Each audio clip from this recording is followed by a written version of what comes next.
The Reformed Gamers is brought to you 100% independent and ad-free thanks to our dear patrons over on patreon.com/thereformedgamers. To get yourself sweet perks such as early access to all of our episodes, special episodes of the podcast, and more, head over to patreon.com/thereformedgamers today and consider lending support to the show. Without further ado, let's hop into the show.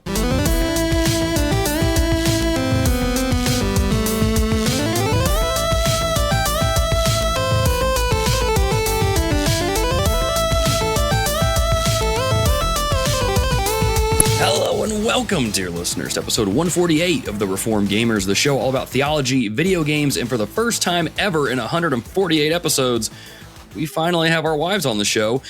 I'm your host, Logan, and joining me for this episode, you guys, special guest. I don't know if you guys remember Adam or not, but we finally got Adam back. The prodigal host has returned. He has returned. He is back.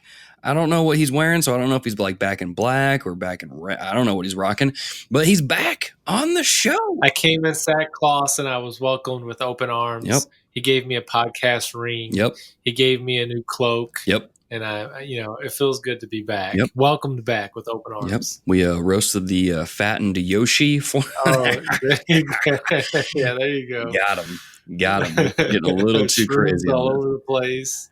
Oh, man. It's good stuff. Dear listeners, I mean, dear patrons, you already know if you are subscribed to the $5 tier, you get patch notes. You already had Adam on during that episode there. So you guys got that. But, man, this is like the inaugural, I don't know. I'm just throwing out adjectives. Return, man. It's inaugural return. That's it. Inaugural return. It was almost 2 months. I think I was off for at least 4 straight episodes, if not 5. It was quite a while.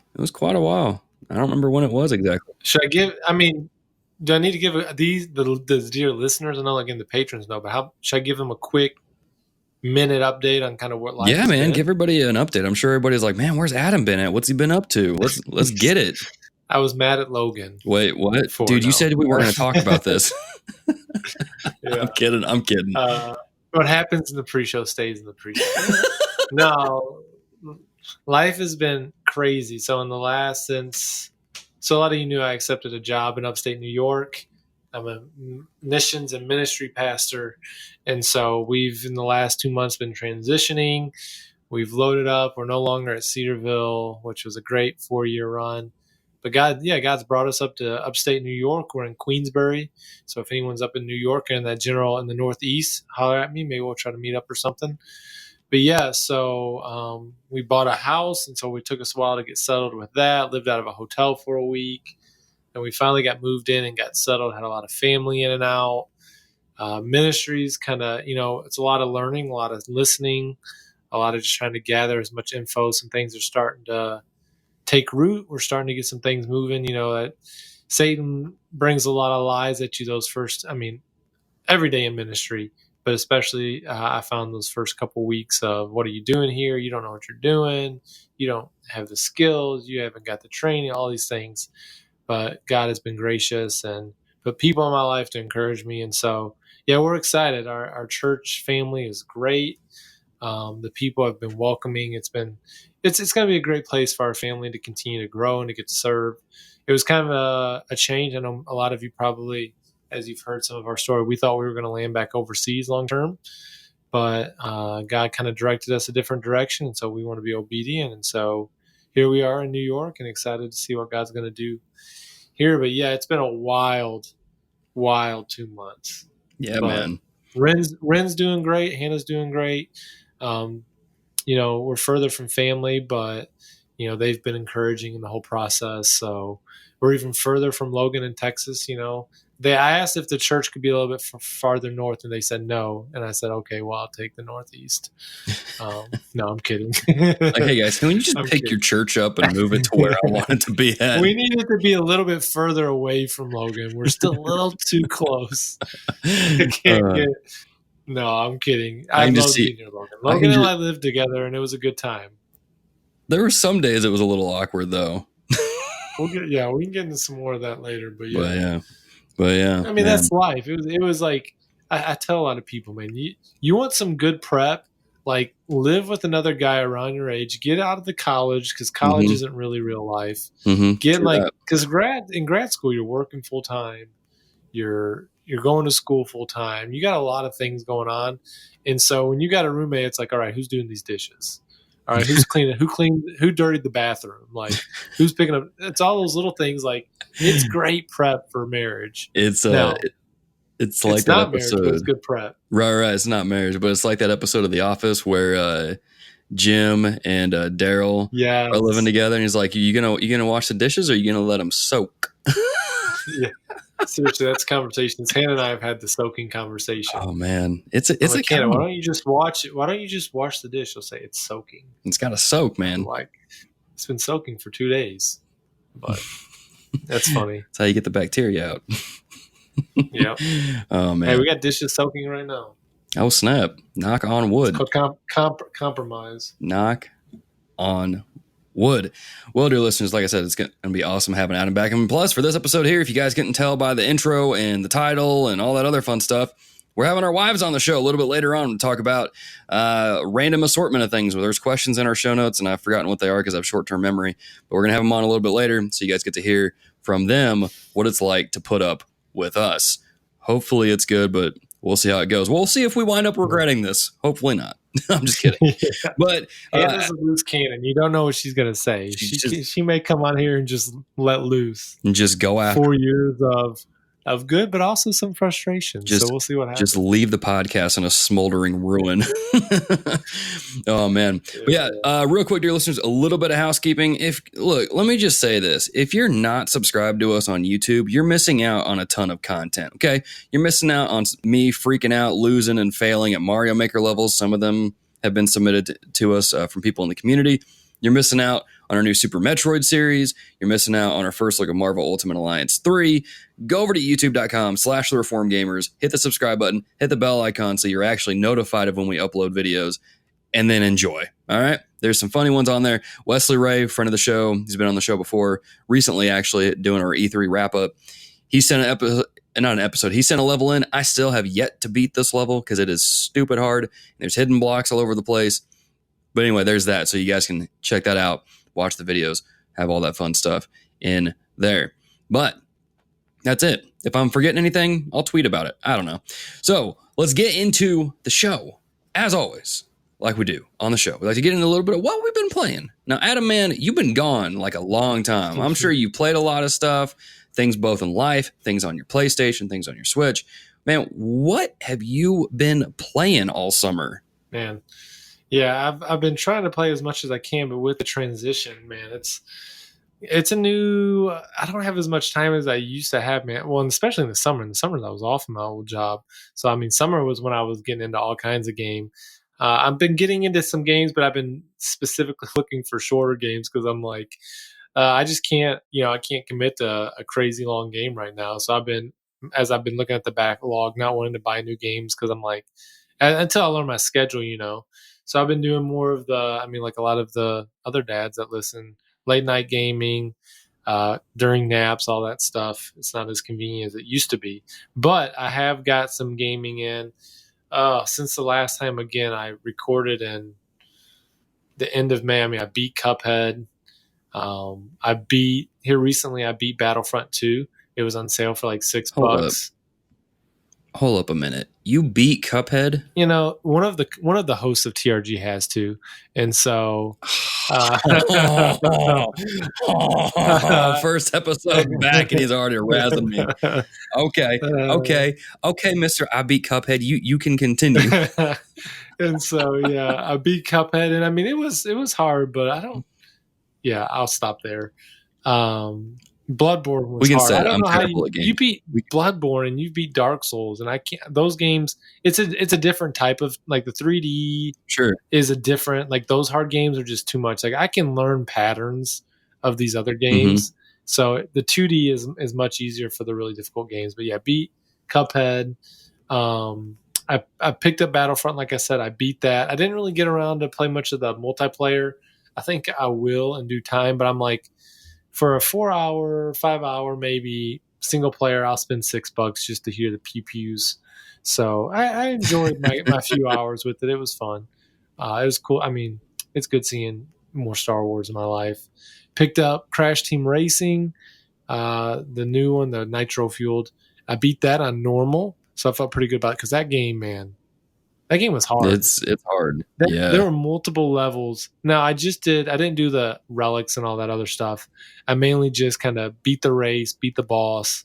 But that was, I mean, there was a couple of them. There's like their version of Rainbow Road is what I called it. And it took me hours. I played it and played it and played it. It took me hours to beat that level. I mean, especially on normal Oh, wow. but the other kicker was I wasn't playing it as consistent as I would have liked. If I was playing it consistent, like I would have stayed good. But I'd have to remember, okay, the burst and the boost and all these different things because all those. I mean, it's a very skilled game. It's not like Mario Kart where you get certain weapons and kind of right the ship or chase down the first place. Mm-hmm. That game takes a ton of skill. But I beat it on normal mode, so I was happy about that. I played a couple. I actually already flipped it on eBay, but I enjoyed my time with it. I probably put close to 8 hours in it, so not bad. Right on. Been playing some Mario Maker 2, like yourself. Yes. Talk to me. I mean, it's good. It's good. I'm glad that there's a little bit more of a story mode now. It's nothing intense. You're mainly just playing some Nintendo made levels. But what I find that it really makes me want to go back and play all the originals. Honestly, like like the user created levels are fun and all, but as I'm playing the Super Mario World, I mean levels, I'm like, man, those are my jam. Super Mario World, I played that game so much. It really makes me want to go back and play that. It makes me want to go back and play Super Mario Brothers 3. Like the levels are good, but I don't know. I feel like they're all just missing a little bit compared to the original games. And maybe that's just nostalgia. Maybe that's, Mm-hmm. I mean, again, they were all those older games. I mean, they put hours and hours in development, not someone taking a half hour, So it makes sense that those games that have a little bit more form and structure and themes that go along with them. But man, it brings back some really good memories. But it's been fun getting to play. I played your level that you created the other day. Yeah, man. And beat that one. I beat a couple of Jonathan Steele's. I think maybe one of Wesley's, one of Richard's. So yeah, I mean, it's been fun. It's been fun. I try to get on there and I try to save the creator so I can just see because I keep putting in codes because usually it's like, all right, let me pull out my phone. Let me look up a code again. First world problems. Let me pull out my smartphone and pull it in all these codes.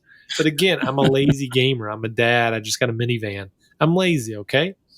I was like, I ain't got time for code business. I don't have to type in a fring. It's like fring codes. It's like, come on, I should be able to just do something simpler. But anyways, it's a good time. I'm really enjoying it. So I'm dabbling in that. I'm dabbling in the DLC for Borderlands 2, Lilith, the Lilith Commander missions. Have you played it yet? The DLC? No, I was supposed to, but then the guys that I was playing with, not to put them on blast or anything, not going to name names because they listened to the show. We were supposed to play the game together, and then one of them got sucked back up into the Division 2. The other one started working out all the time, and it didn't happen. And then I started YouTube, so it just we didn't get to play it. So tell me about it, man. How good the DLC? Again, if you can just jump in if you haven't. Like for me, I didn't want to replay the whole game. I'm actually playing it in VR, the original, the Borderlands 2. But you can go in there and kind of create a new character, and it'll boost you up to 30 and give you some decent guns. Oh, okay. But you're definitely not overpowered. Like I found it's a good challenge. Like some of the characters, you really got to be strategic. You can't just really bully yourself through the missions. So it'd be a good game to, if you're just doing what I did, if you just like auto upgraded to level 30 a character, it would be helpful to have multiple people playing it just so you're not kind of doing it all yourself. But it's definitely beatable single player because that's what I'm doing. But the more I'm playing it with the enemy levels about what mine are, it would definitely be more fun. So if we want to schedule something, I'd be down. I know I can get my boy Isaac. He's always down for Borderlands. Yeah, let's go. But yeah, I'm working towards those, finishing that DLC. I also booted up, thanks to one of your Steam codes back in the day. I pulled up Steam on my Mac. I'm getting crazy. Can you do that? Is that a thing you can do? It's crazy. I'm getting crazy, getting creative when I want to play. But I downloaded Hotline Miami 2. Okay. on my Mac. I really enjoyed the first one. Mm-hmm. It's a lot of trial and error and quick. I mean, some of the game is kind of hard, so I would really Sure. be careful to recommend it. It's got some dark stuff that I kind of just skip through some of the storytelling, but I like the gameplay model. And so, yeah, I've been playing a little bit of that. All that to say, I want to finish up Little Commander. I want to finish up Hotline Miami because soon I'll be starting up Days Gone, and so hopefully we can do an episode on that. And, probably not near future. It's going to take me a good bit, but by the end of the year, we'll probably be able to get an episode of that in. But yeah, so I've been. It sounds like I've been playing a lot, but that's literally 3 months of gaming. It's spread out over several months worth of time, so it's not like your games aren't super long out in a week. Yeah. But yeah, it's been good. I've been trying to find some more time. Oh, I also What Remains of Edith Finch. I was going to try to jump on an episode with you guys, but again, life was still in flux then. So, but it was cool. Man, no worries.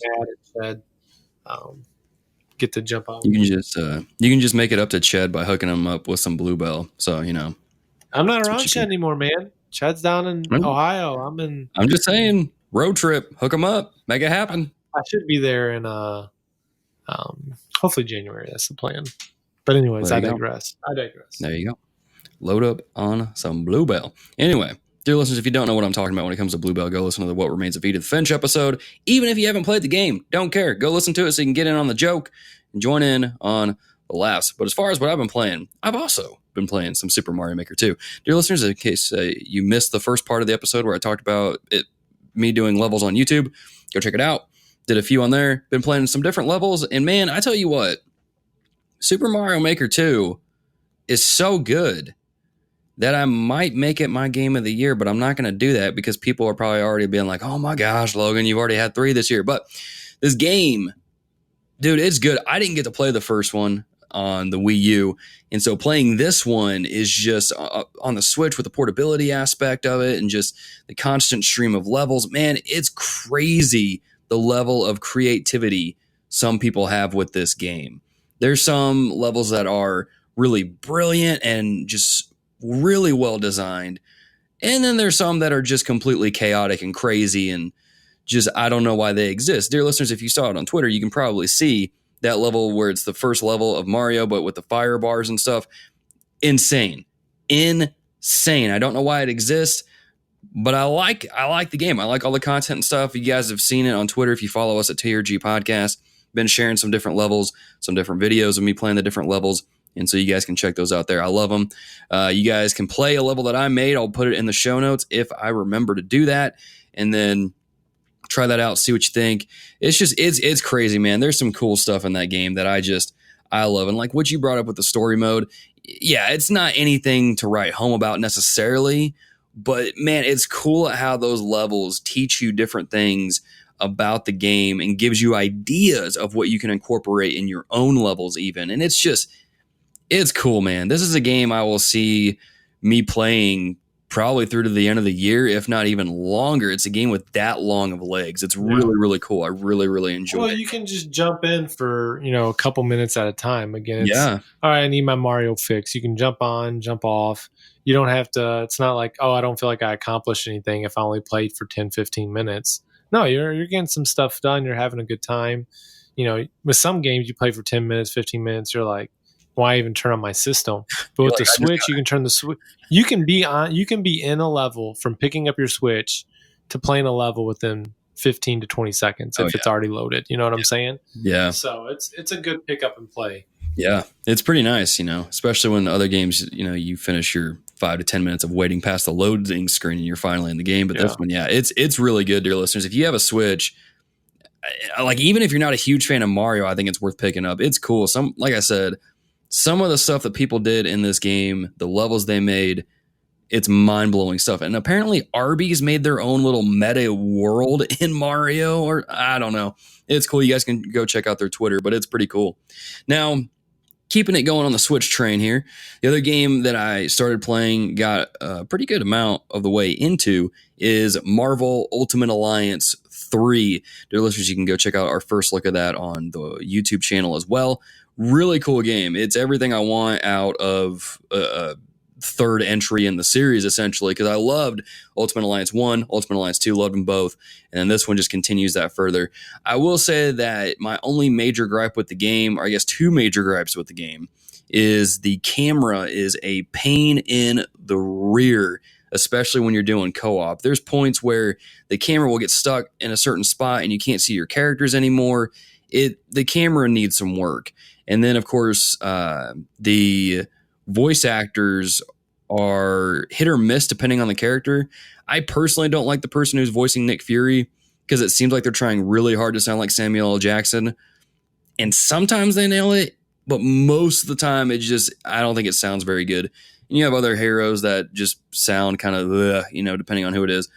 But all that aside, that's going to be different for each person. There's probably going to be some of you guys are like, the voice acting's fine, I don't care.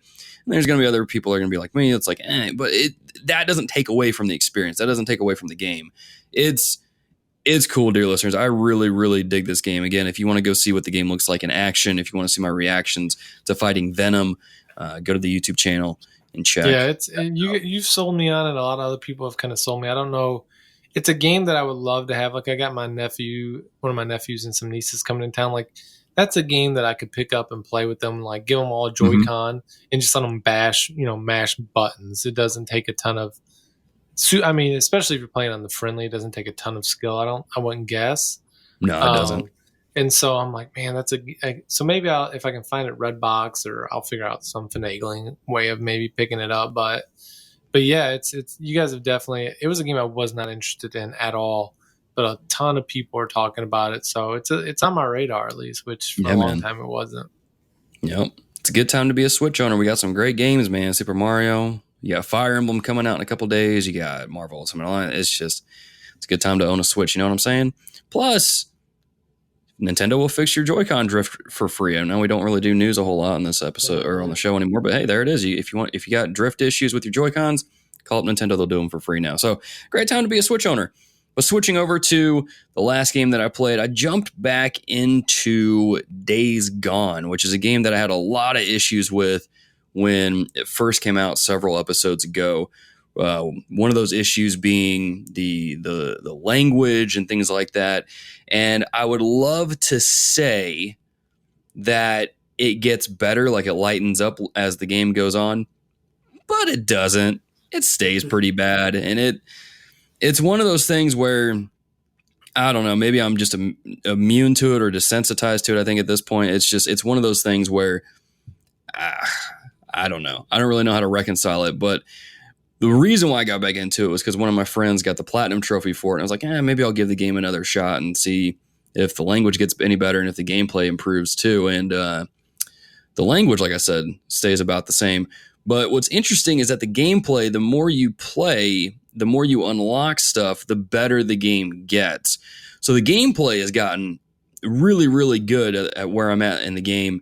And I've got a lot of weapons, the different perks and stuff like that with the different camps that allow me to upgrade my bike certain paths and customize it certain ways and then upgrade the weapons and things like that. And so pretty much to the point where I can come up across a horde, which is like 40 plus and up, zombie freakers, whatever you want to call them.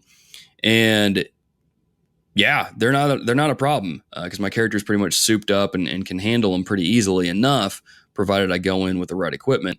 So I don't know, man. Days Gone is a unique kind of game to where when you first play it, it's like, this is a Sony exclusive. This is a PS4 exclusive. This feels different than God of War, Horizon, Spider-Man, those kind of games. But the further you get into the game, it kind of starts coming into its own. It has its own little charm. You kind of start seeing why the characters act the way they do, why they talk the way they do, why they interact with people the way they do. And then you really come to grips with how Deacon is a tortured character and how that affects just how he reacts to certain situations and how he reacts to people and relationships. And it's got some interesting things going on in there to where I think we could do an episode on it. But like I said, the language is still an episode. The language is still an issue on there. So, I mean, dear listeners, just be forewarned of that. If that's something that you just do not like at all, then you may not want to play this game. But I'd be curious to know, dear listeners, because there's some folks I've been talking to on Twitter that have played. I'd be curious to know what your thoughts are on the game if you guys have been playing it for yourselves, and kind of get your take on it and then go from there. But yeah, that's basically what I've been playing. Hopefully I will have Days Gone finished by the time we record next, and I'll be able to kind of give some more thoughts on there about the game itself. Again, I'm being a little more trepidatious, I think is the right word, in giving referrals or reviews or whatever of a game, because I know my flippy floppies got me in trouble before. I recommend a game and I'm like, I don't really like that game, or I'm like, this game's terrible. And I'm like, actually, this game's kind of good. I'm holding judgment. I'm just going to give you my thoughts. That's my thoughts on the game. Gameplay's fun. Writing could do some work. Characters are interesting. And that's kind of where we'll go from there. But switching things over to, what have you been reading, Adam, man? What kind of books have you put your nose into as of late, man? What have you been checking out? Yeah, as video gaming slows down, so does reading. But I have been able to focus. Getting to read a little bit more as the ministry kind of takes off. I've got some time to read and do some vision casting. So I actually started a book by a professor that I had down at Southwestern. The book was called Growing Great Commission Churches. So part of my role is leading in some evangelism and leading in outreach and things like that. And so figured sounds like it might be a good book worth reading, by Mike Morris, again, a professor I had. It was all right book. A lot of just solid principles. There's some things that he maybe went a little stronger on than I would. It's definitely written from a very SBC perspective, which, again, I'm not surprised by, being at a SBC seminary. Mentions the Baptist faith and message a lot. Again, I think there's some good stuff in there. I think there's some stuff that, again, I wouldn't completely agree with, but it was all right. Again, solid book. Some stuff. There's definitely some stuff I took from it as I think about ministry going forward. Also started reading a book because I'm like, okay, I need to continue to grow. I probably would say, between living overseas, I've never felt like I've needed to pray more in my life. Yeah. That says something about my prayer life and my focus and my pride and a lot of things. But the last month I've felt, again, like I said earlier, just so kind of inadequate, and being like, man, Lord, I really need your help. I have no idea what I'm doing. So I started reading a book by Donald Whitney, Praying the Bible. And so I'm not very far in it. I just kind of started it, but I want to incorporate scripture more in my prayer time. And so I'm excited to kind of get into that book. And then, as a part of kind of something we're reading for work, I started a George Mueller biography. And so we kind of talked through that a little bit. And are you very familiar with George Mueller? No, I was actually just about to ask you who that was, because I don't think it even sounds familiar. He was like a pastor. He kind of ran an orphanage. One of the famous stories about George Mueller, and someone can correct me if I'm wrong, but I'm pretty sure this is him. But he was like running an orphanage, and they didn't have any food, any milk, any bread, anything. This is like in the 1820s, 1830s. And so he had all the kids at the orphanage go to the table, and they just started praying that God would provide. And he's like known as a man of prayer, just like 73 years of just being a man that just prayed over everything.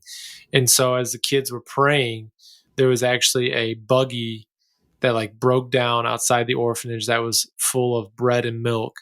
And the guy said, "Hey, I've got all this milk and bread that's going to spoil if you guys can't do something with it."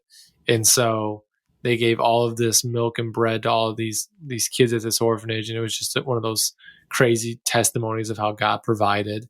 And so it's a biography on him, again, which is very timely for me, just being on prayer and wanting to continue to grow in that area of my life. But man, we read the first chapter talking about his youth. That dude was, we were talking, I said, you give this chapter to someone who says, I'm too bad to be a Christian, God would never save me.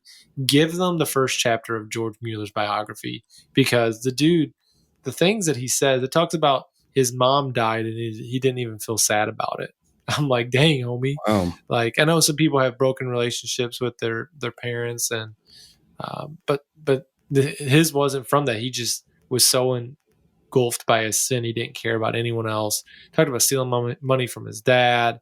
He was going into ministry just because he wanted a good lifestyle, not because he cared about anything about the Lord. So the dude was like deep into sin, but yet God used him in a major way. So it's a source of encouragement for anybody, I think, that reads it, being like, you may think that you're too far from God. Mm-hmm. Just go read about George Mueller, because he was extremely far from God. And God, I mean, he's a great example of what God can do in a life and what God can do through somebody. So yeah, I'm excited to read more. Again, just in the beginning of that, just in the beginning of praying the Bible. But yeah, that's kind of what I've been reading. Cool, man. So as far as what I've been reading, I've been reading the book Reading the Bible Supernaturally by John Piper. I mentioned this on the last episode or an episode before that at some point.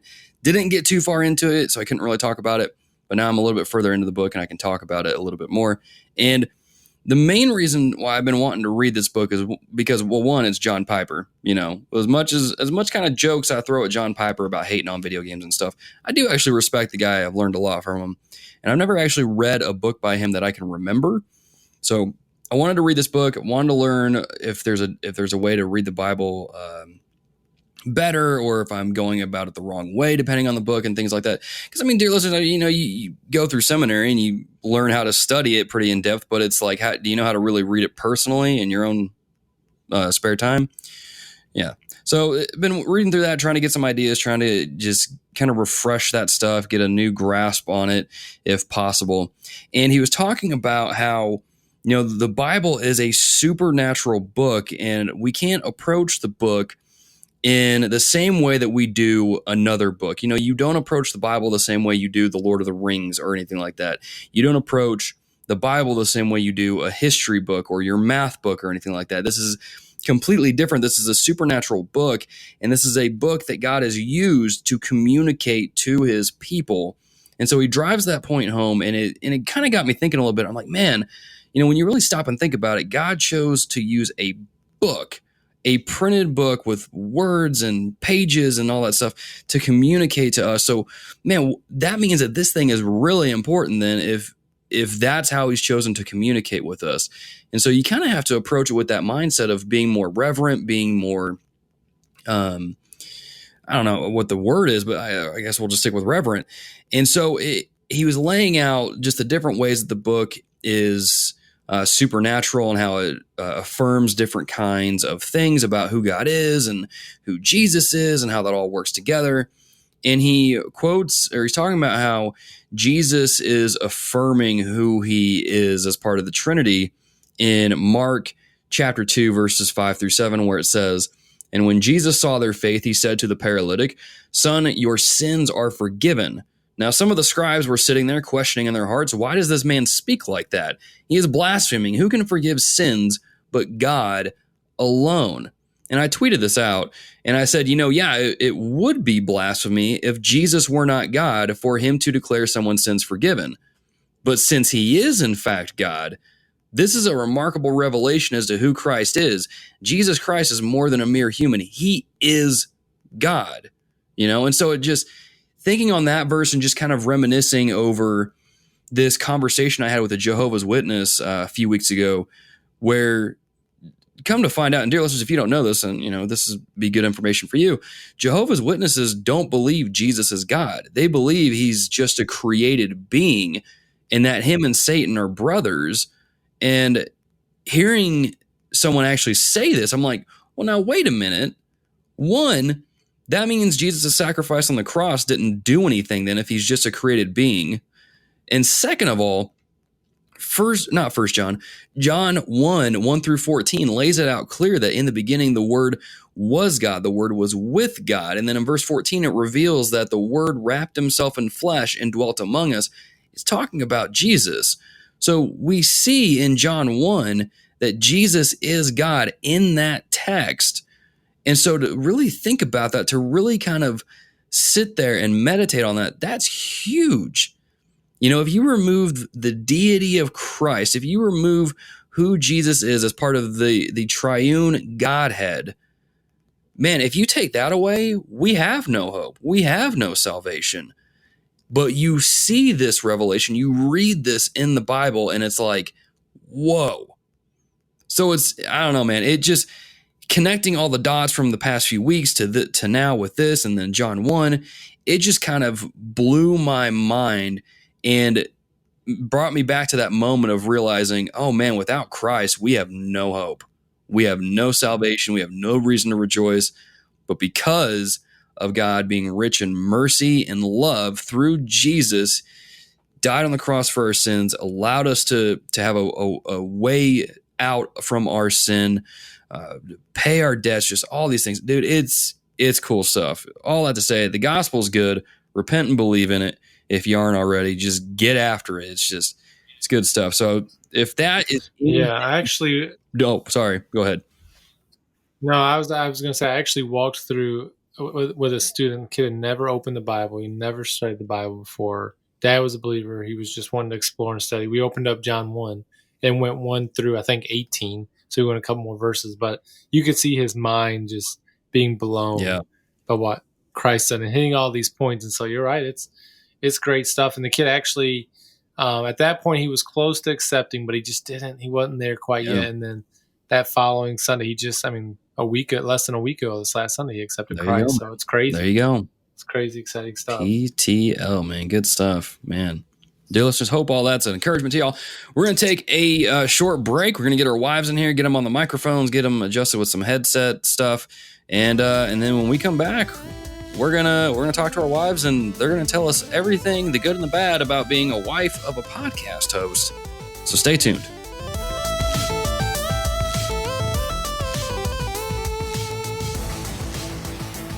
Welcome back, dear listeners. And like I said at the beginning of the show, and really before the break, we are back with our wives on this show. I'm anxious. I thought people were thinking, like, wait a minute, do they have multiple wives? No, we're not that crazy on this podcast. I'm going to stop talking because I already made this awkward. Like, I knew I would. I knew this would happen. So y'all can say hi to the dear listeners, whatever. I'm just going to, Adam, take this from me, please. Let me introduce my wife. I'll introduce my wife, and then you can I know Camilla's been on the show, but this is my wife, Hannah. Say hello, Hannah. Hello, dear listeners. Oh, look at that, dear listeners. We've been married for almost 5 years. Coming up in September, it'll be 5 years of marriage. Yeah. She's been patient with me. And even doing the podcast, she's been graciously allowing me to spend at least 2 hours, if not more, with Logan for most of for almost once a week, if not. I mean, we changed our schedule up. Yeah. But there was a while we were doing it for every week those first couple years. And so if you've enjoyed me for being on the podcast, you can thank Hannah. If you don't enjoy me being on the podcast, I guess you can. Tough luck. You're welcome, everybody. You're welcome. Your turn, Camilla. You're not going to introduce me? I've already messed up with my words enough as it is, and I feel embarrassed. So I don't want to put myself in a deeper hole. I don't know what to say. This is Camilla. Camilla is married to Logan for almost, you guys have been married for what? Almost 8 years, 7 years? It's over 7 years, right? Yeah, over 7 now. Yeah. In May. Yeah. Camilla, so I was there for the beginning, guys. I was there when it all happened. Camilla used to cook for me also. When she'd come over and cook for Logan, I would just kind of third wheel it and be like, hey guys, I'm hungry. I need somebody to hook me up. And Camilla was always gracious to do that. I played COD with Camilla back in the day. It was a good time. Yeah. Yep. And I feel like we helped break that curse that you had. That's always true. The roommate curse. To a degree. Except for I didn't marry. I kind of married y'all off. I just got out of Dodge before it could happen. Yeah. Right. Fair enough. Now, since we're all friends and stuff on Facebook, I saw something the other day that I feel like would be a good story for our dear listeners. Were you guys like sick or something? Like, what was going on at y'all's house earlier? I'll set the table and let Hannah bring it home. So Sunday we were just hanging out, and our daughter Ren, we didn't know what was happening. She was upstairs dancing, playing, we're FaceTiming. Yeah, it was in the afternoon. And she either ate something, got bad, and just kind of got really sick. Good evening, dear listeners, and welcome to episode number 2 of Dear Ear Protective Services. Since this appears to be something recurring, I decided to title it. Adam and his wife were about to regale you with the near tragic tale of the virus that tore through his household in graphic detail. We here at TRG felt this might have stepped Nay leaped over the TMI line and as such came to the decision to edit it out. If you really feel that you must collect each minute of the recording in order to plat the show, you have two options. One, contact Adam and see if he is willing to share. Or option two, head over to patreon.com/thereformedgamers and become a patron, which will not only give you access to the uncut versions of the show, but depending on the level of support, could level you up to the patron Discord channel. But since I know you're here for Logan and Adam's wives this time, I'm going to end this here. We once again apologize for any inconvenience this has caused and ask that you please enjoy the rest of the show. Man, dude, if it wasn't for your wife, you wouldn't be here on the We show. wouldn't Yeah, be here right seriously. now. Yeah. It was wild. That's the Sullens. That's crazy. That's welcome. That was our week so far. That's New pretty York much. saying "Welcome to New York, suckers." Yeah. Here's a virus, nearly wipe you out. Is that the best you Man, got, that was New wild. York? Oh my gosh. Oh man, that is wild, man. So yeah, we don't have any stories like that for us. But speaking of things being wild, I mean, we've been doing this show. Me and Adam have been doing this show for close to 5 years now, which is crazy to think about. But I mean, there's a lot of things that come with running a podcast. There's time being invested, and there's just time, saying no to certain things. And it, not to say the podcast has been a bad thing, but it does require us to take time away from our families at times. Mm-hmm. And so I'm sure probably I was going to jump into the questions here. Kind of want to ask both of you, Hannah and Camilla,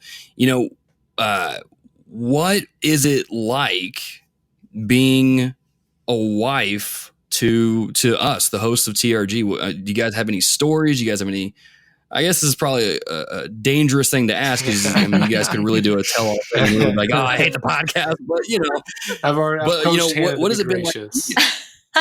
I've coached her to be gracious. We'll let Camilla go first. She can set the table though. Yeah. There you go. I guess like a funny story is that when we used to live in Fort Worth, I worked at the seminary that we went to in the like food service stuff. And one of the other people that I worked with, he actually listened to Logan's, like y'all's podcast, but he didn't know like Logan was the guy from the Reformed Gamers. And I remember I was like, oh yeah, my husband does this podcast. And he had like seen Logan a couple times and he was like, wait a second. Is it like the Reformed Gamers podcast? And I was like, yeah, that's the one he does. And he's like, oh, I listen to that all the time. And it's like, it was weird because he knew stories that Logan would tell. And I didn't know the stories that you would always tell on the podcast. And so he would like know stuff about us. And I'm like, oh, I don't know you that well, but okay. Like, all this stuff. Like, my husband's so famous. No, but it was just awkward because I was like, okay, you know the stuff about us that I haven't told you. And did he ask you for an autograph? No. Oh, we're not there yet. We're not there yet. We're getting there. Well, that's what I'm saying. Like, hey, can you get my God of War autograph by Logan? Like, that'd be sweet. Like, that's when we know we've made it. Yep. True that. Yeah. True that. It's funny because I remember when you told me about that, in the next episode we did, I titled it Rebel Baptist because I remembered because being reformed on the seminary campus is kind of like a thing you don't really talk about, even though everybody is on campus. Especially at Southwestern. Yeah. Especially at Southwestern. But there's like so many reformed people on campus that it's just kind of a running gag. So I remember that. That's funny. I don't know if Jared still listens to this show, but if he does, man, hey, what's up? We still remember that time you freaked my wife out because you listened to the podcast. But yeah, cool. Anything else or that? I don't know. You just play a lot of games now. Okay. Like more than you did before. All right. So Hannah, what about you? What's the been like? She's ratting you out. Yeah. This is the point. That's the point. That's why me and Camilla agreed to do this, really, is to just shame our husbands. No, I'm just kidding. For all the games they've been playing. Oh, no. This will be our most downloaded episode. I can see it now. All the other wives are going to be listening to be like, hey, did you hear them? Did you hear them? Yeah. What they had to say.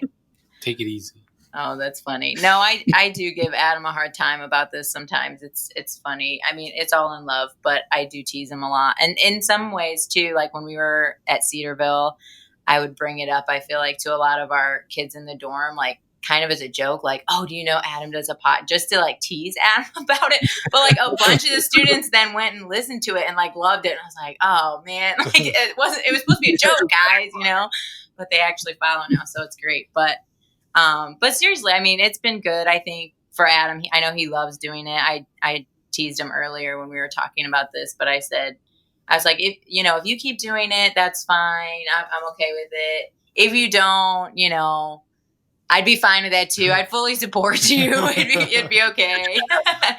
But it's been good. I mean, obviously one of our greatest things that I know Adam's talked a lot, I think, about on here is our adoption. And so I know through the podcast community, it's just been a good encouragement. People have been really supportive and helpful and just support us in tons of ways through prayer and giving and things like that. And so we're extremely thankful through this podcast. I mean, no other avenue would we have been able to, reach a lot of people that cared and a community that cares about adoption so much. So we've been really blessed by it. And that's one of the greatest things I think that's come out of it for me being on the outside of the podcast, just seeing how, what seems to be like a video game podcast, can really be a really blessing to our family. It was, at least. And so I think I'm really thankful for the community, even though I don't know most of them, but yeah. From a distance, I can see a lot of the good that it's brought, just through prayer and things like that. So, yeah. And I think they've beat around it a little bit, but it's like they've had to sacrifice a lot. Like for us, it's like, oh, me and Logan are going to catch up and get to talk about video games, but all for them, Hannah's not listening. I mean, honestly, she every once in a while she would listen to the podcast when I would catch up on an episode I missed or something. Or right in the beginning when I was like new to it, I'm like, oh, we got to listen to myself, see how it goes. So she'd be like, oh, let me listen to it. But I mean, she's not really listening to us on the weekly. So for her, it's just, oh, Adam was just gone for 2 hours. And, it doesn't always have that, like, what is he really doing? And so when I'm able to share those stories, it's meant a lot, I think, for that. Oh, it does make a difference. Or when we've got to do a couple meetups with people, like, oh, these are actually normal, cool people, not just a bunch of nerds. I don't think you're all weirdos. I don't think that. To clarify.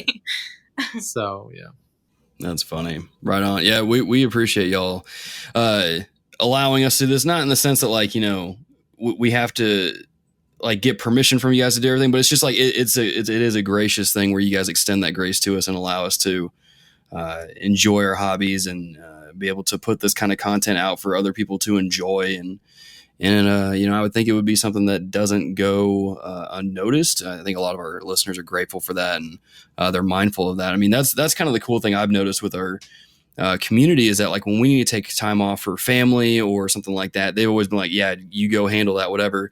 Where I feel like if we had any other kind of community or any kind of other podcast we were doing, people would like riot, be throwing fits, and it's like, dude, chill out. It's just a podcast, Yeah, honestly, I may not be here. We may not be recording tonight if I didn't feel like I could take 2 months off for us to transition and move here. Like if I was trying to record in a hotel room or when we were just getting settled, Hannah would be like, you got to cut this thing out. But because we have a community that's like gracious, like, or even Logan, I'm sure with me being gone, Logan's probably had to do some more stuff on my behalf. So even being thankful for Camilla sacrificing Logan for extra time because we've been gone, like that stuff definitely means a lot and allows me and Logan to keep doing our stuff. Man, for sure. Yeah. So I want to kick another question to y'all, and hopefully you guys didn't realize this when we first started the podcast, but when did y'all kind of realize that we were like really into video games? That we were kind of just like that was our thing. When did y'all first discover that, and was it a traumatic experience? It's not our only thing. It's one of our things, Logan. Wait, you have other hobbies? Am I supposed to have other ones too? Oh, snap. Well. No one told. No, I'm just kidding.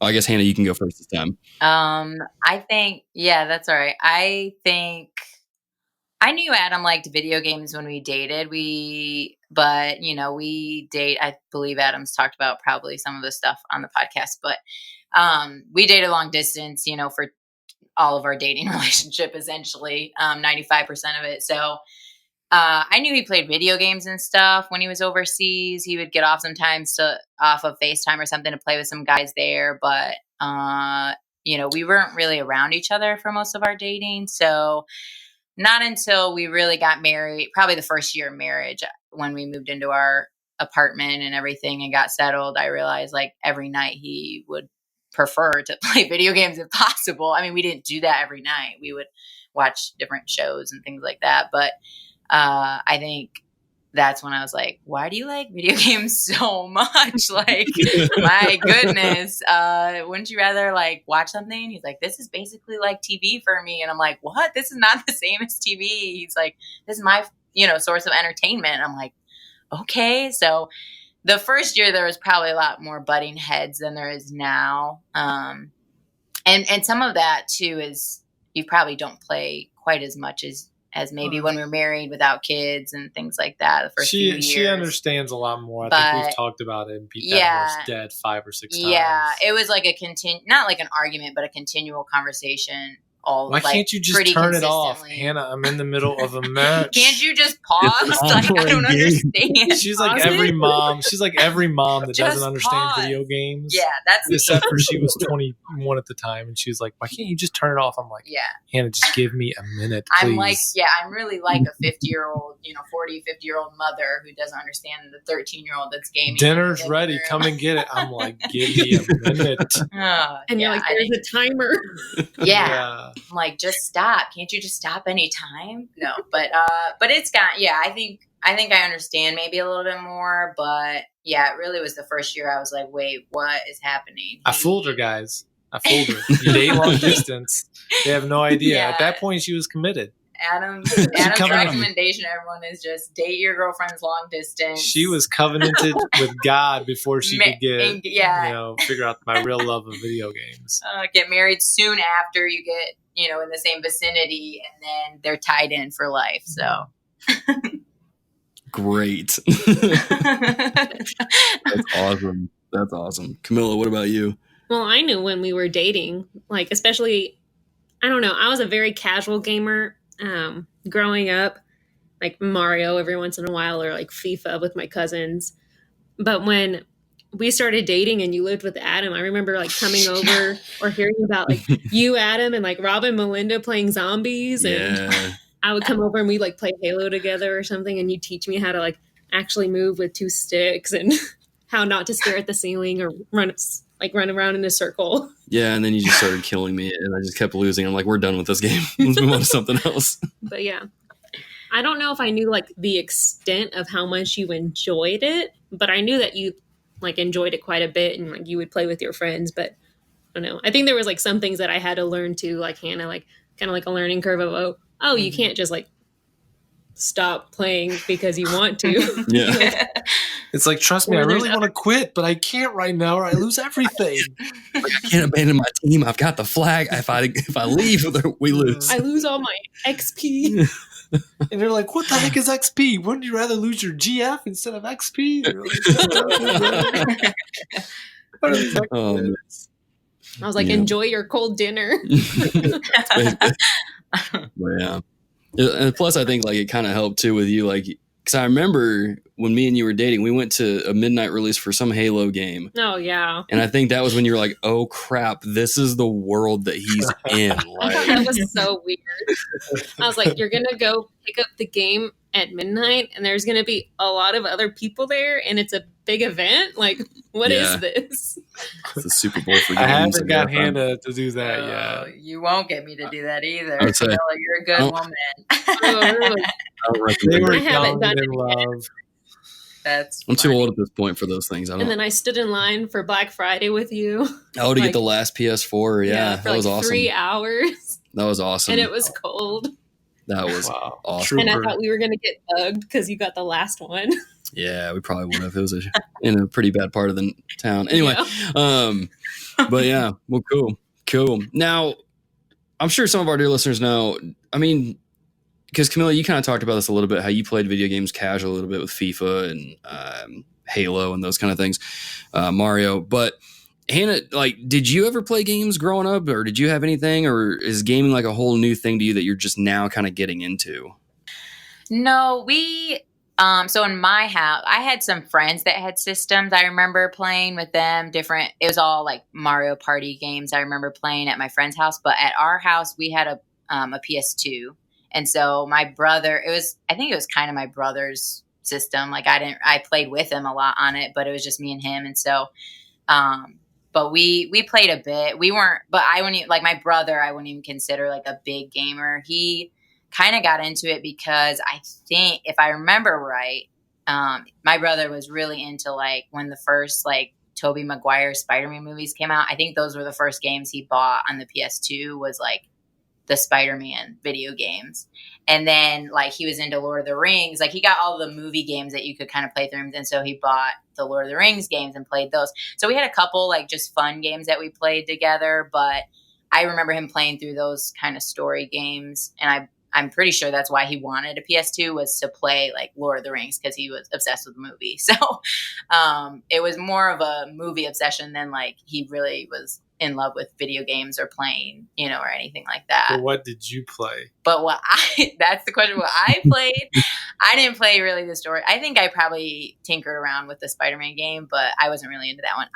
Me and him played a lot of Ready to Rumble. I don't know if anyone knows that game. Adam seems to not really care about it. The boxing game. Yeah, it's a boxing game. Yeah. Oh, okay. I didn't know if you ever played it. I talk about it sometimes. I know. I just laugh at you. He just laughs at me when I bring it up and doesn't acknowledge like that he ever played it or anything. It was like a wannabe knockout. Mike Tyson Punch Out or whatever. But it wasn't like actual people. Yeah. It was just like characters. There weren't real like boxing people. Who was your favorite character? So my favorite character was Afro Thunder. Oh yeah, he was the best. He had the best combinations to knock people out. He was the quickest. He was great the best. hair. Great hair. He had an afro. As a stylist, you really care. You could change what they were wearing. They had a couple different outfit options. There you go. Always like that as a female. Didn't even have to pay for it. Didn't have to pay for it, but me and him played a lot of Ready to Rumble with our friends. And then the other game I kind of remember playing with him was Daredevil, which was like this little, I think it was like almost like Mini Cooper type racing game.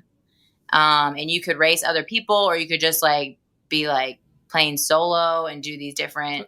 Was it Daredevil or Stuntman? No, it was Daredevil is what it was called. I don't know if there was a couple of different ones. I think there was like a Daredevil 2 too. I don't know. But anyways, those are the two games I remember playing and really liking with my brother. Angie was really big into Just Dance for a while.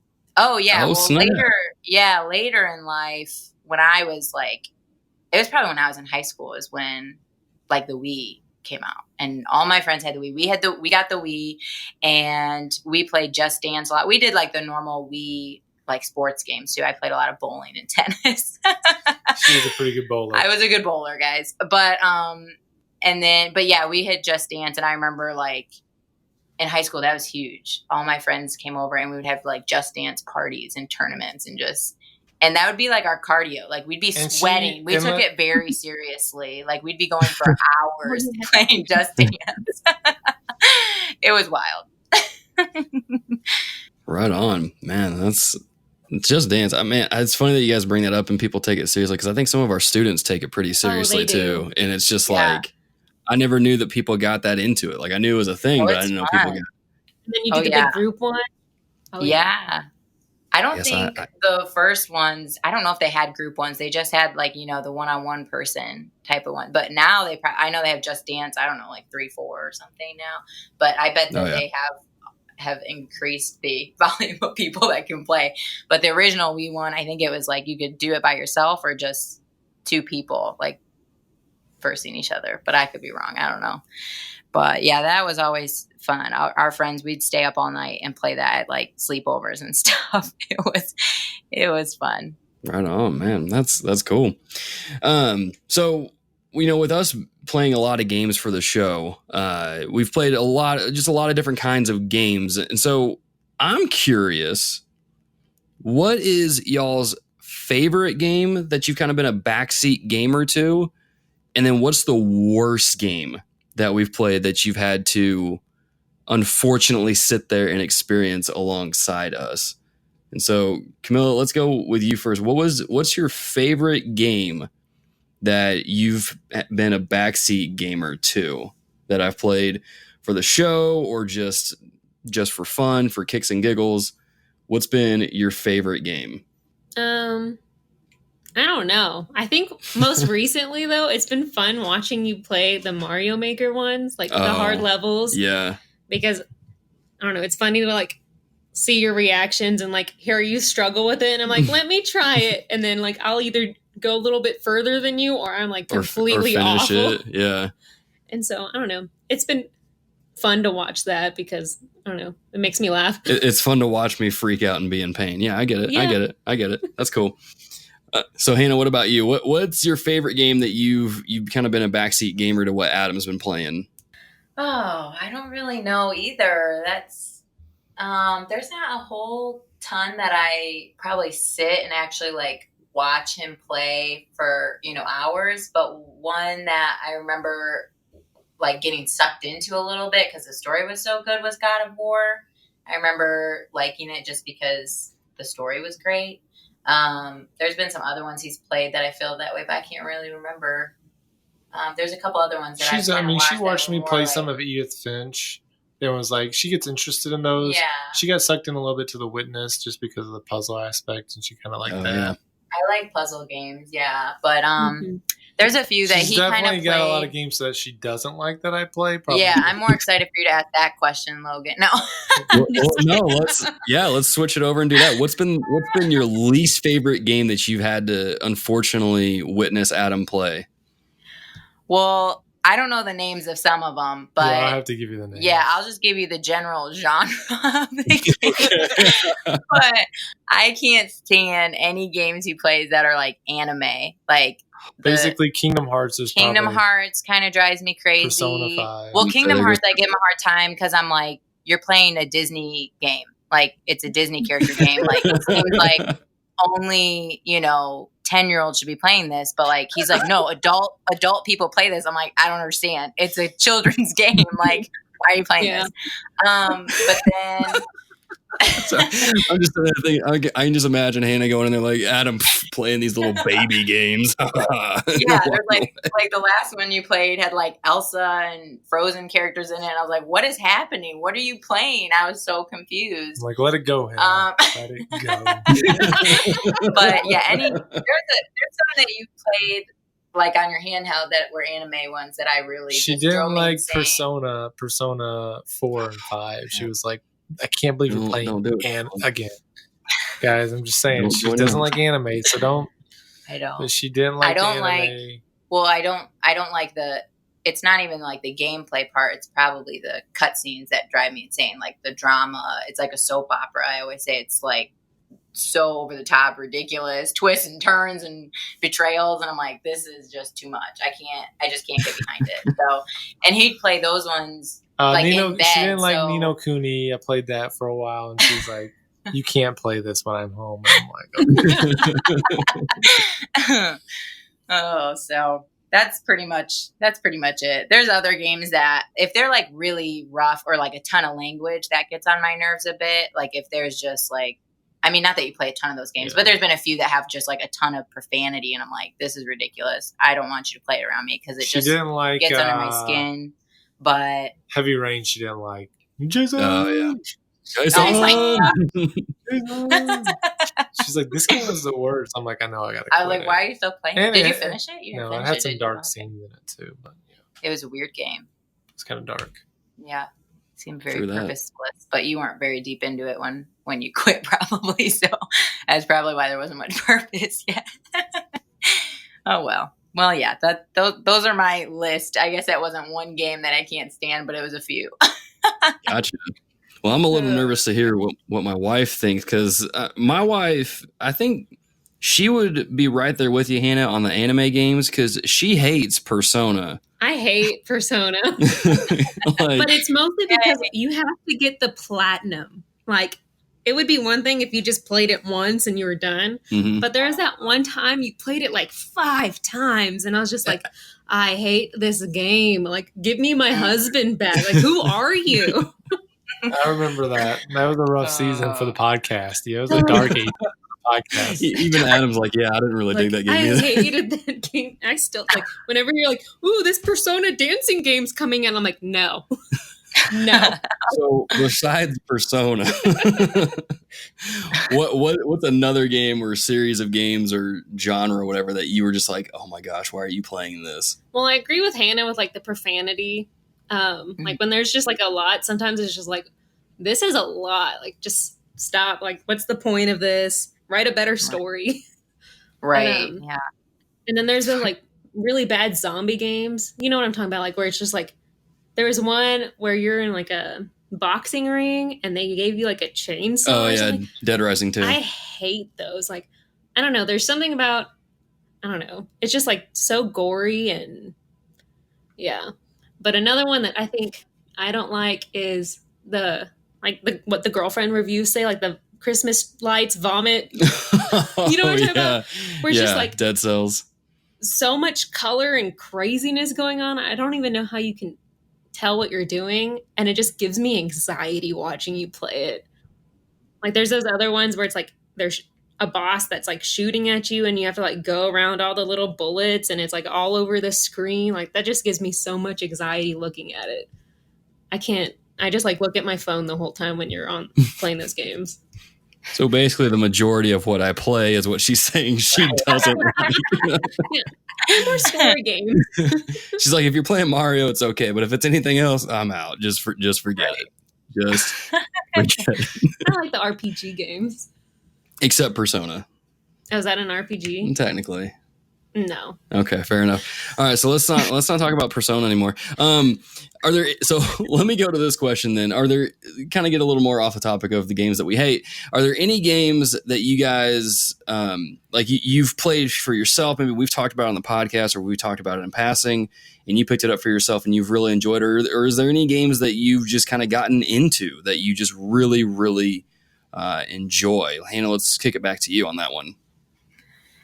Yeah, I think probably the game that I like playing with Adam or something is like Mario Kart or Mario Party. I like those games. When we first got married, she got into Mario Kart. Yeah, Mario Kart. She thought that she would be like, oh, I'm going to get good at this game and Adam's going to love me even more. And I'm like, I appreciated her trying, but I'm like, you don't got to like games just because I like them. And she's like, all right. And then she just quit trying. Yeah, once he told me that, I was like, all right, forget this. No, I'm just kidding. But no, since you got like the new Mario Party, we played that a few times together and stuff. I enjoy those games. I think those are fun. And probably because they're resembling a board game, honestly. I like board games. But I don't really play a lot of games on my own. I play some phone games, but I don't technically call those video games, but Adam does. She's a bigger gamer than I am, guys. If we talk about this since I've been on my hiatus from the podcast, there is no doubt 100% that Hannah has played way more games than Adam has. Like, it's not even close because she doesn't consider her phone games, but they are totally video games. Tell them what's the biggest game you've been into recently? It's been a while now. It's been more than just recently. Like she got my college students into it, and like their girlfriends and stuff. It was wild. It's a girls game. So I mean, guys could play it for sure, but like, girls game. Come on.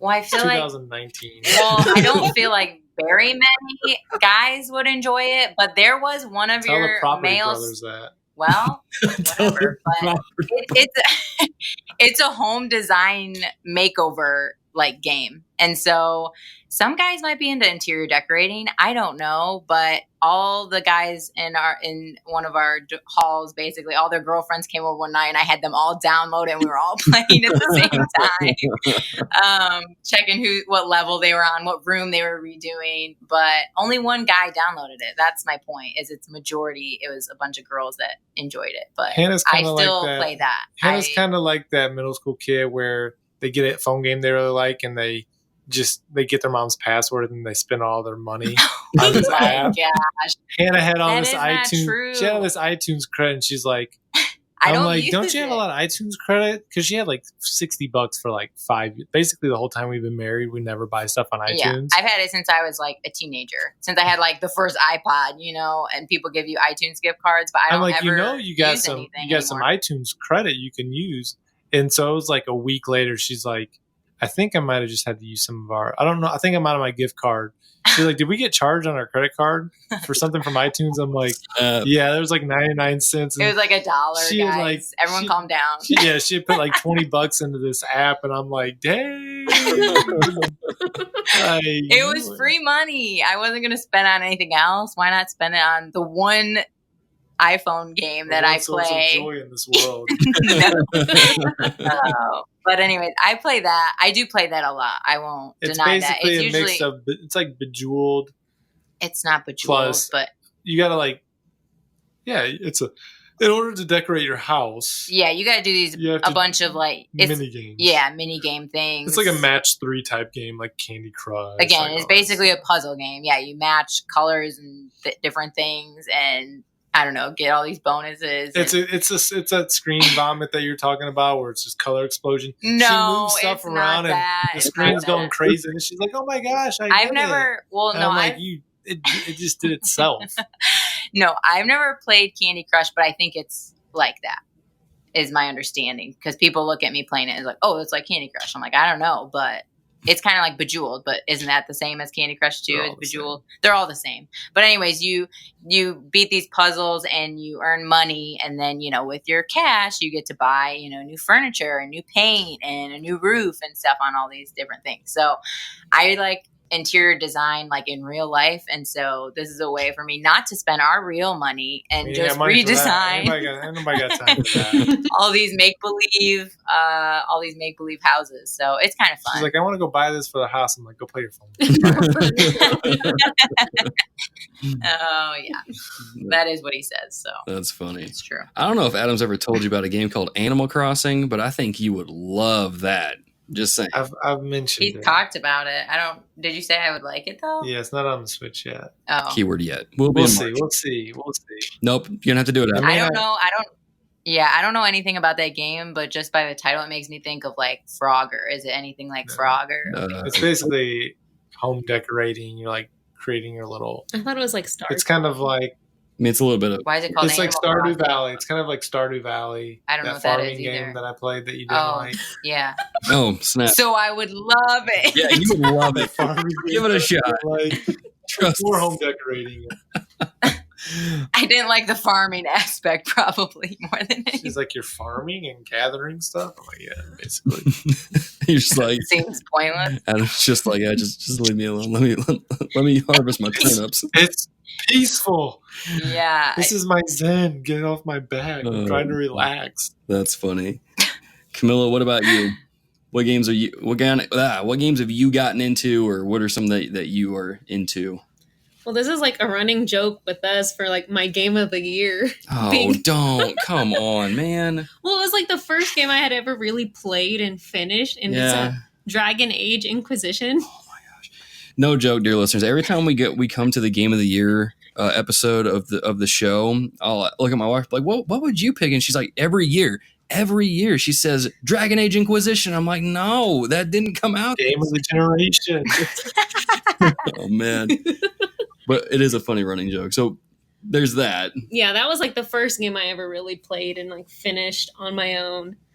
And then I really like the Tomb Raider games, like those have been fun. I think I even finished the second one before you did, but it was because it came out like during the summer when I had more free time.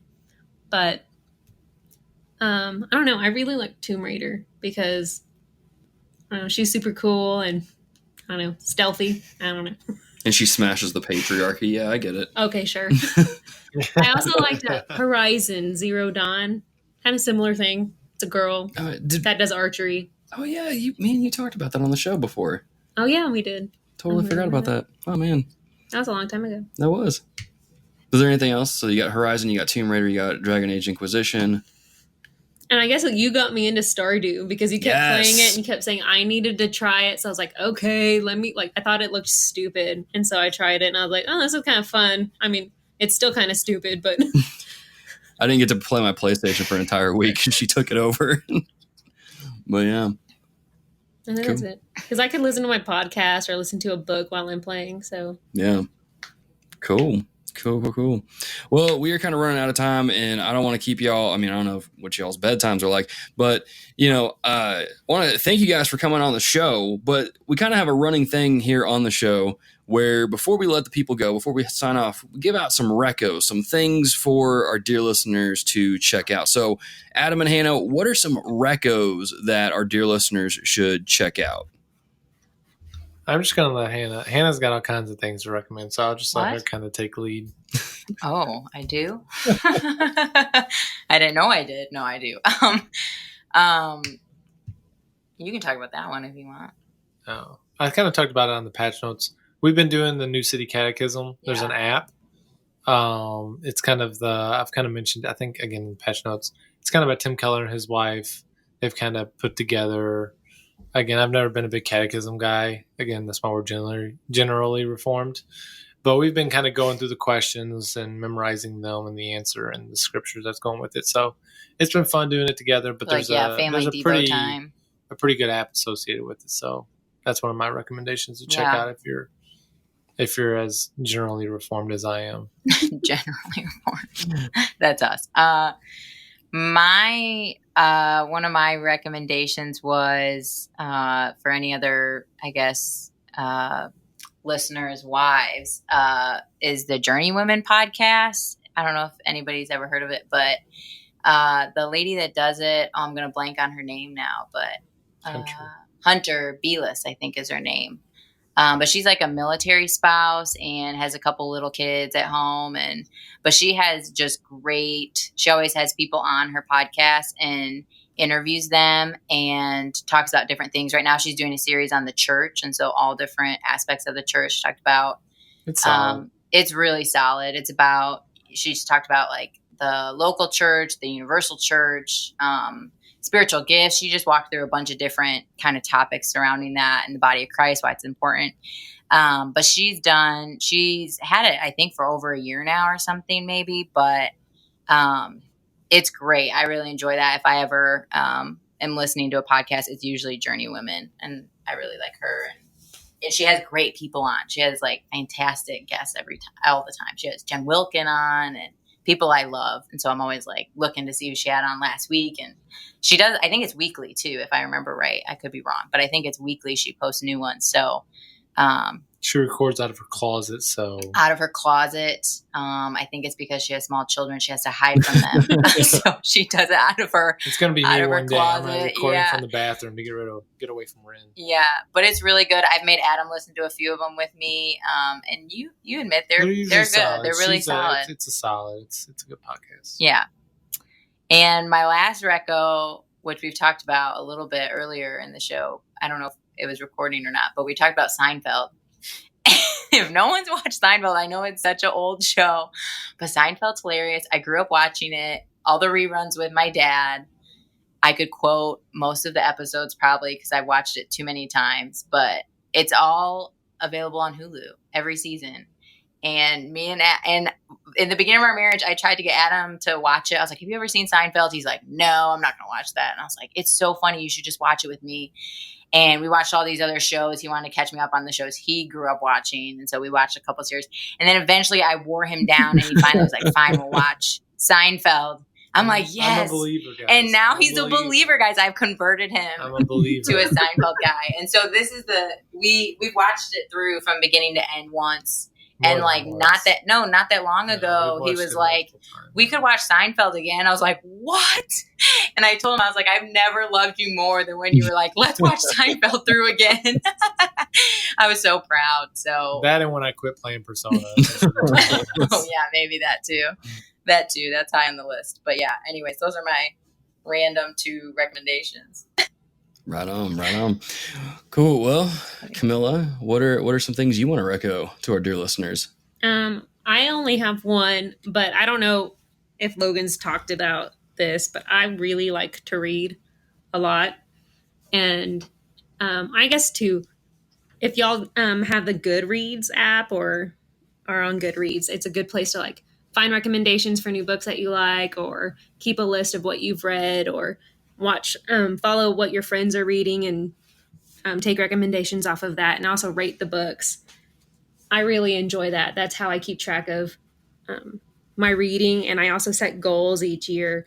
I think this year my goal is 70 or 74 books for a calendar year. That's a lot of books. I know. Did you say 7 and 4? Well, I've already passed both of those numbers. So. Oh my goodness. Okay, what's your other reco? My other one is the Libby app. It's Libby, and if you have a local library card, you can just like use that to sign in, and you basically get free ebooks and audiobooks from that library from your phone. So I don't have to go to the library anymore. Like 30 minutes away. So that's been kind of nice because I feel like it saves us time and also saves us money because I'm not buying all these books I'm reading. Like I haven't bought one book since we got that, I think, because I've just been using my app the whole time and I've read over 70 books now. And so you're welcome. I've saved you money, Logan. And I use that saved money to buy all the books that I've been reading. So, yeah, that's what you have done. Yep. That's how I roll. I should probably get on that app, but I like to buy my books. As far as some of my recos then, is there's a lot of different things. Guys, just check. I can't talk. Words are hard. The show notes on your app there, just take a look through them. You're going to have all the recos on there. I'm not going to say every single podcast on there or talk too in depth about them, but go check out with Reverence and Awesomeness, Retro Rewind podcast and Infinity Bros podcast. Been listening to them lately, really enjoying their stuff. And also go check out Jonathan Steele's gender reveal level in Super Mario Maker 2. Got covered by Nintendo Life. There's a video for it that you can see where they show it off to their family to reveal the gender of their upcoming baby. It's a cool thing. And it's super cute. It is super cute. It's one of those things where it's like Super Mario Maker 2, game of the year. It's just a lot of creativity, a lot of cool things you can do with it. And my wife's shaking her head saying no. There it is. There it is. But anyway, dear listeners, you guys can go check that stuff out. Again, it's all in your show notes. There's links to everything in there. So have fun and enjoy it. Adam and Hannah, Camilla, and myself. I don't know why I'm thanking myself.